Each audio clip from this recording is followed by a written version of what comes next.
हमारे बीच हैं एटा लोकसभा के समाजवादी पार्टी के प्रत्याशी देवेश साक्य जी, जो कि बहुत अरसे से इस क्षेत्र में कार्यरत हैं और घूम घूम कर प्रचार कर रहे हैं गांव में, शहरों में, कस्बों में। आज वो हमारे बीच हैं, आइए उनसे बात करते हैं क्या कुछ मुद्दों को लेकर वो जा रहे हैं और क्या उन्होंने देखा है पूरे क्षेत्र में। जी सर। नौजवान, किसान, महिलाएं और विकास के मुद्दे पर मैं जा रहा हूं और सबसे बड़ा मुद्दा तो संविधान का है। जो बाबा साहब ने हमें संविधान दिया है उसकी रक्षा के लिए जा रहे हैं। समाजवादी पार्टी इंडिया गठबंधन के साथ इस बार भारतीय जनता पार्टी को हटाने के लिए पूरी तरह तैयार है और संविधान बचाने के लिए पूरी तरह तैयार है। देवेश जी, आपको यहाँ पहले समाजवादी पार्टी ने प्रभारी बनाया, बहुत अरसे तक आप प्रभारी रहे, उस दौरान भी आपने क्षेत्र में काम किया, तो अब तक कितना क्षेत्र कवर कर पाए हैं और किन किन मुद्दों से आप रूबरू हुए हैं। एटा लोकसभा की बड़ी विडंबना है। ये एक क्षेत्र विकास से छूता है। जो विकास समाजवादी पार्टी ने दिया था आज से 10 साल पहले, चाहे केंद्र की सरकार, समाजवादी पार्टी की सरकार 7 साल पहले रही, 12 से 17 तक, जो विकास समाजवादी पार्टी सरकार में हुआ वही विकास यहाँ पे दिखाई दे रहा है। नया देखने को कुछ मिला नहीं। भारतीय जनता पार्टी के जो भी यहाँ प्रतिनिधि रहे हैं उन्होंने विकास के नाम पर इस क्षेत्र को छलने का काम किया है, धोखा देने का काम किया है। कुछ आप गिनाएंगे कि जो विकास कार्य है, बीजेपी के जो प्रत्याशी हैं वो कहते हैं कि उन्होंने बहुत सारे विकास काम कराए हैं, लगातार 2 बार सांसद रहे हैं, उससे पहले उनके पिताजी कल्याण सिंह जी भी यहाँ सांसद रहे समाजवादी पार्टी के समर्थन से निर्दलीय रूप में। तो क्या वो कहते हैं, उस पर आप क्या कहेंगे कि उनका दावा है कि उन्होंने बहुत विकास काम कराए हैं, 29,000 करोड़ रुपए के विकास कार्य कराने का दावा करते हैं वो। मैं लगातार आज मुझे प्रत्याशी घोषित हुए 85 दिन हो गए और लगातार इन 85 दिनों में मैं 1000 से ऊपर गांव घूम चुका हूं और हमारी पत्नी भी लगातार घूम रही हैं, वो भी लगभग 350 गांव कर चुकी हैं। लेकिन जब इतने गांव घूमने के बाद भी एक भी पटिया सांसद निधि की मुझे किसी गांव में नहीं दिखाई दी। इससे साफ जाहिर होता है कि यहाँ के प्रतिनिधि विकास को लेकर चिंतित नहीं है। देवेश जी, आप जब चुनाव मैदान में उतरे, आपके विरोध में एक ऐसा कद्दावर चेहरा था जो कि पूर्व मुख्यमंत्री का बेटा है, 2 बार सांसद रह चुका है। आपको लगा नहीं कि आप इतनी टफ फाइट में जा रहे हैं, इतने कठिन जो है लड़ाई में जा रहे हैं? कैसा महसूस हुआ आपको? एटा लोकसभा की जनता ने ही उन्हें उस स्थान पर पहुंचाया है और चूंकि राजू भैया विरासत लेके आए थे, लेकिन आज एटा लोकसभा की जनता ये जान चुकी है कि अब उनके ये जो झूठे जुमले हैं, भारतीय जनता पार्टी झूठे जुमलों से जानी जाती है, जो वादे किए थे उनको धरातल तक नहीं पहुंचा पाए हैं। और आज पूरे ही लोकसभा के लोग नहीं, पूरे उत्तर प्रदेश के लोग, पूरे भारत के लोग इनको हटाना चाहते हैं, भारतीय जनता पार्टी को हटाना चाहते हैं। एक और इस बार थोड़ा सा चेंज देखने को मिल रहा है। एटा लोकसभा सीट में पिछले कई बार से यादव कैंडिडेट होता था समाजवादी पार्टी से, इस बार सोशल इंजीनियरिंग का इस्तेमाल भी लगता है शाक्य कैंडिडेट के रूप में आपको लिया गया है, तो इससे कुछ थोड़ा सा उठक पटक है, खलबली है, इस पर आप क्या कहेंगे? समाजवादी पार्टी ने जो पीडीए गठबंधन बनाया है और ये गठबंधन कहीं ना कहीं टिकटों में भी दिखा है और धरातल पर भी दिख रहा है।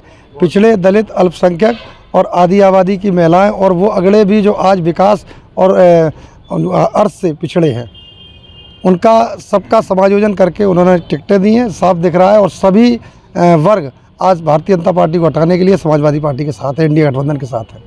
देवेश जी, तो क्या आप ये कहना चाहते हैं कि जो पीडीए गठबंधन की सरकार का जो एक्सपेरिमेंट है पहला, वो एटा से ही शुरू किया गया है चूँकि आपको टिकट दी गई है?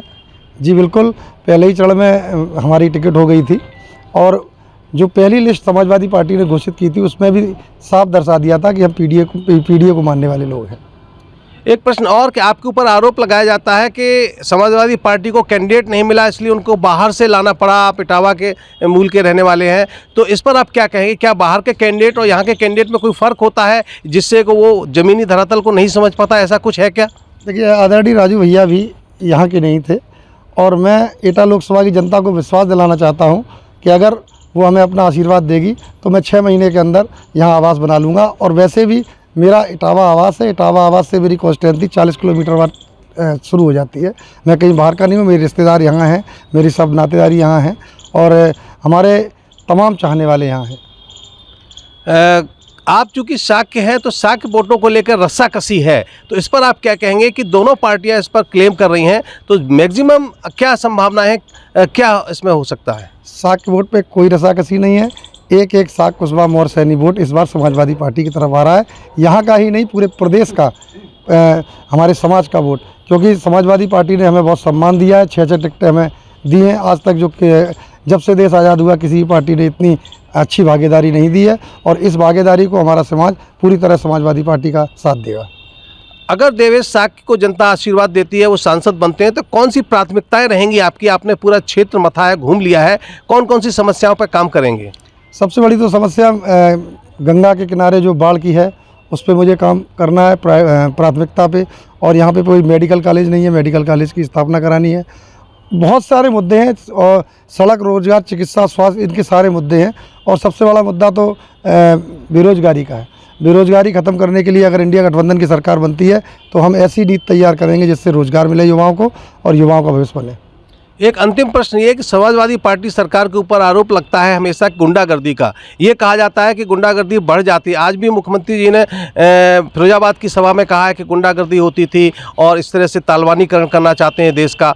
इस पर आप क्या कहेंगे? आपकी जो लीडरशिप है उसका इस पर क्या सोच है? भारतीय जनता पार्टी के लोग जनता का ध्यान भटकाने के लिए सड़क, चिकित्सा, रोजगार, नौकरियों पे बात नहीं करते हैं, महंगाई पे बात नहीं करते हैं। ये हमेशा भटकाने के लिए बात करते हैं। कहाँ गुंडागर्दी है? गुंडे किस पार्टी में हैं?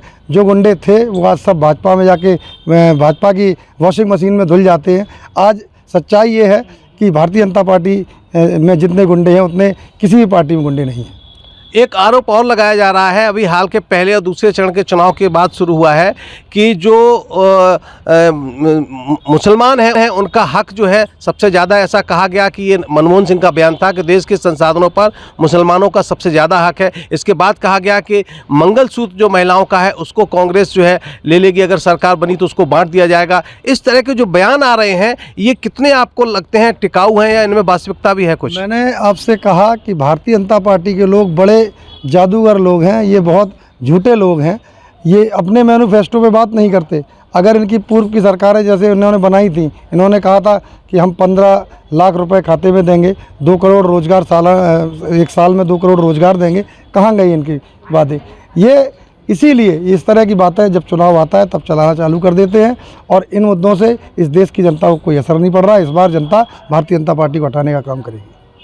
एक और मुद्दा बहुत जल्दी जो उठ रहा है उसका है विरासत टैक्स का। आज मुख्यमंत्री ने उसका कोट करके फिरोजाबाद की सभा में कहा कि कांग्रेस की सरकार आ गई जो कि आपके गठबंधन में है, आपका जो इंडिया गठबंधन है, तो विरासत टैक्स लागू करेगी, और उसने उसको अपने मैनिफेस्टो में भी दिया है। इस पर आप क्या कहेंगे?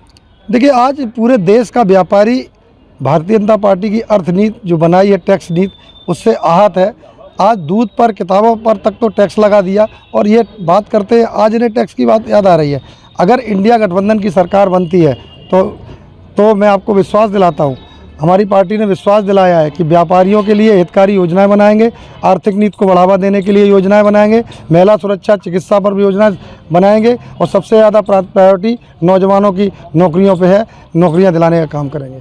बीजेपी ने कुछ वादे जो किए थे, अगर हम टॉप लीडरशिप की बात करें, किसानों की आय दोगुनी करने का वादा था, काला धन वापस लाने का वादा था, 2 करोड़ नौकरियां प्रतिवर्ष देने का वादा था। इन वादों को आप किस तरह से देखते हैं? ये वादे धरातल पे कहीं नहीं है, ये झूठे वादे थे। पर जनता इनको समझ चुकी है, और जनता इस बार इनके बरगलाने में नहीं आने वाली।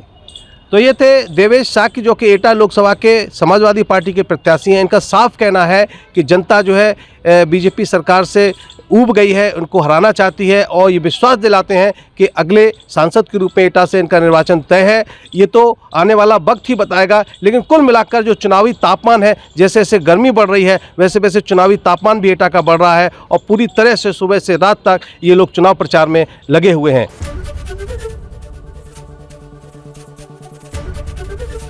एबीपी गंगा, खबर आपकी, जुबान आपकी।